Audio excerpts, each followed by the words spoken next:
another episode. So, Vayishlach, where Yaakov goes to Esav and tries to bring him to the ways of Judaism. But alas, he failed, and Esav goes off on his ways. Now, Yaakov was a man of truth, Ish Emes, so no doubt he offered Esav the truth. And standing at the gates of paradise, Esav refused to enter. But alas, there is a strand of Judaism that is very far from truth, made popular about 50 years ago by Rosh Hashivas in Bnei Brak, and it is absolutely flourishing today. And maybe if Yaakov had offered Esav this version, he would have jumped in. So we're bringing you this week the offer that Esav can't refuse. 7 steps on how to bring people in who have no interest in truth. Keep it simple, keep them stupid. Step 1. God is too small for everybody. And the idea that anyone can go off and connect to God in their own individual way is so dangerous. Who will tell them what to do? Let's keep it simple. There has to be one specific path that you can walk on if you want to be Jewish. And of course, if you are not on this path, you are not Jewish anymore. And you have to make the path narrow and crooked so we can set traps and people will fall off. Now, anyone that thinks they're on the path can now look down on nearly everyone else that's now not on this path and say how much better I am than you. And that's a nice treat to get them on board. Step 2. Use fear. Make sure people know what will happen to them if they fall off the narrow path. That's the easiest way to keep them listening to you. Tell little girls in Bnei Brak that if they wear socks that are too short, a fire-breathing dragon will eat them in the gates of hell. This will make her obedient and make her feel so much more comfortable about how good she is when she wears thick socks in the winter.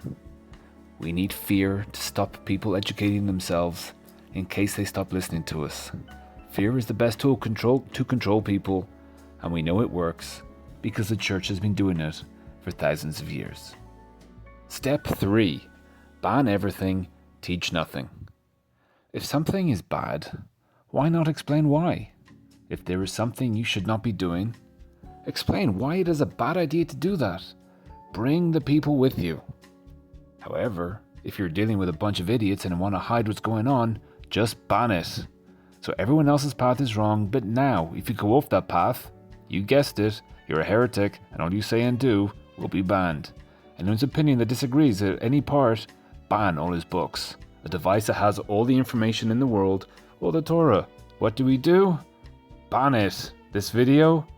Ban it. You can't read it, you can't look at it, you can't smell it. And if you do, you go to hell. Don't forget step 2, fear. It works. And we know banning stuff works, as the church has been doing it for thousands of years. Step 4. Everyone has to look the same. Of course, this is completely untrue for thousands of years. Religious Jews have been not wearing the same thing. But if you've been following the previous steps, no one's allowed to know this. Everyone has always been wearing black hats and white shirts, and this is a very important step. Because people who have no connection whatsoever to God can feel included by putting clothes on, learning about and living a true life. It's difficult, but wearing clothes, and that's easy. So you don't need any connection whatsoever to God or religion to become one of the crowd. Now you can become the head of the base midrash because you wear a long coat. Look good and stop complaining. Step 5. Lower expectations. Always use the refrain, you can't do that and you can't understand that. Keep telling people everything you do is just so you get reward, even though the Rambam says this is for children. Just keep treating them as children even when they're 40 years old. I could teach you the real things, but you're not big enough to understand. Truth will only take you off the path. Stay step 1, we don't want to fall off. And of course, you've got to come up with crappy Gedolim stories. Because these people can't appreciate Gadlus anyway. So tell stories of how a Gadol cares about the problems of another Jew.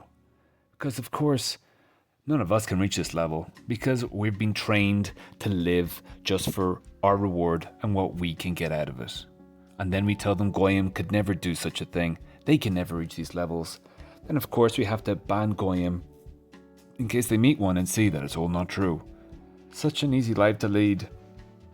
We tell them where to go and what to do, creating people with low self-esteem who will hand over all their agency to us. And this, of course, is the best thing for them. Tell stories of the Godel who has his afikoman taste like any flavour he wanted, just like a child dreaming of Willy Wonka's chocolate, and would think this is amazing and fantastic. And we've created a whole society of adults like that, so he'll fit right in. And if you don't think these stories are amazing and makes these people amazing, you of course are a heretic and going to hell.